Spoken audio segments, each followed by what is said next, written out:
Hi, I'm Carrie Alperovitz-Michelle. And I'm Jamie Harms. We are both physicians and members of the church's reopening team, a group that's been looking into how best to have in-person church while keeping us safe from COVID. So far in church, we've been protecting ourselves and each other by requiring masks, keeping windows and doors open for ventilation, trying to space ourselves out in the sanctuary, and using portable HEPA filters in our classrooms. Also, a majority of us are vaccinated, including all of our choir members, singers, and staff. But now a number of things are happening on the COVID front. First, it's getting cold, which means that it's less comfortable to have our windows open. Second, cases are going up a lot in the US, but also in Anne Arundel County.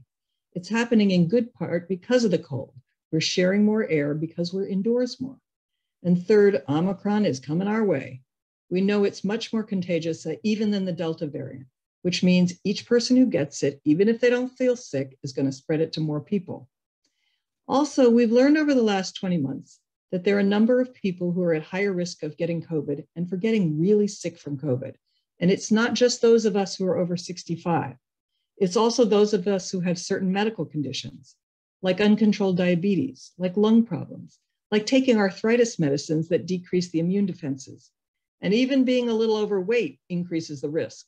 So that's a lot of us. Now is a good time to update our COVID plan so we can all protect each other. Of course, the most important thing in COVID prevention is vaccination and boosting, which a huge majority of us are doing and is great. Please go get your booster. But there are breakthrough cases now, and there will be more coming.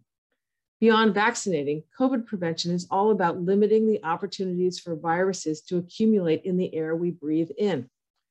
We've all learned that distance helps, but research has shown that while 6 feet helps protect against big droplets from coughing and sneezing, it doesn't help so much against tiny aerosolized drops that we now know spread across even larger rooms in just a few minutes, and which are really important in the spread of COVID. To help with this, we'd love to put HEPA filters in our sanctuary like we have in our classrooms, but it turns out that's impractical for a number of reasons. So the obvious solution is to just have church in the parking lot, right? Well, barring that, masking is super important, and here's where we have room for improvement. We've learned a lot about masking since this all started. We've known for months how well different masks protect the wearer. A cloth mask protects the wearer from between 2 and 38% of the particles, depending on the fabric. But my sister made this mask for me. It's very pretty. A surgical or medical mask with ear loops protects the wearer from about 27 to 38% of the particles. If it has ties in the back, it's a bit better. An N95 or KN95 protects the wearer from between 90 to 98% of the particles. Well, that's a lot more. It is. But what may be even more important for us in church is how well do our masks prevent us from spreading the virus to others? And we've now learned that 50% of the spread of COVID is caused by people who are infected but don't know it because they have no symptoms. So to protect others in this church community, what I would love to know is the air I breathe out has been really well filtered by my mask, so that I can't infect someone with the COVID that I may have, but don't realize I have. New research gives us some really helpful information about this issue, which is called source control. Masks help a lot, but the best masks work a lot better for source control. Check out this short video by researchers in Germany that shows this. And they're talking about FFP masks, but FFP masks are pretty much the same thing as an N95 or KN95.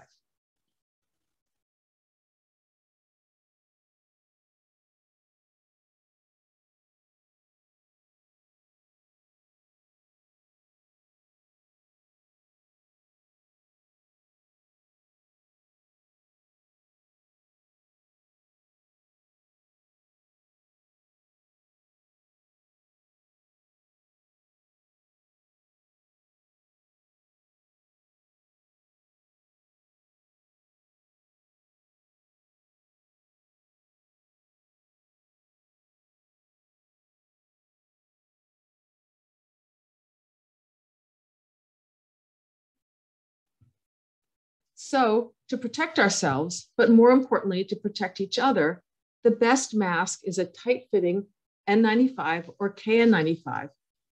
with the nose clip adjusted so your glasses don't fog, and preferably head straps rather than ear loops to keep the mask tight against your face. Next best is a more loose-fitting N95 or KN95. A surgical mask covered by a cloth mask that holds it snugly in place, or a snug multi-layer cloth mask with a good filter would be a third choice.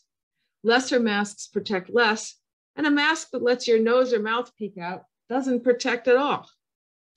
At the start of the pandemic, we were told to leave the N95 masks for the health professionals. But now, high-quality masks are widely available in many shapes and sizes, so everyone can find a mask that fits their own face well. And the church has a supply of KN95s at the greeting station, like this one. We also have them in kid sizes, and you're welcome to one.